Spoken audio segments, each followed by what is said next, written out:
কুকুরের তাড়া খেয়ে একটা বিড়াল চলে আসছো, কালো বিড়াল চলে আসছে আমাদের এখানে। এর আগে আরেকটা বিড়াল আসছিল, সাদা বিড়াল।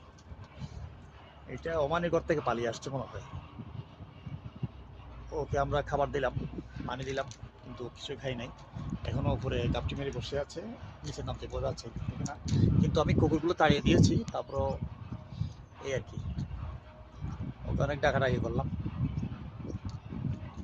বাংলাতে ডাকলাম, ইংলিশে ডাকলাম, আরবিতে ডাকলাম, হিন্দিতে ডাকলাম।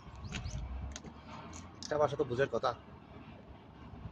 কালো কাঁচরা হয়ে গেছে, বিলে কুকুরে হামলা করছে তো। বিড়ালটা অনেক কিউট, শুয়ে আছে প্রায় 2 ঘন্টা যাবত।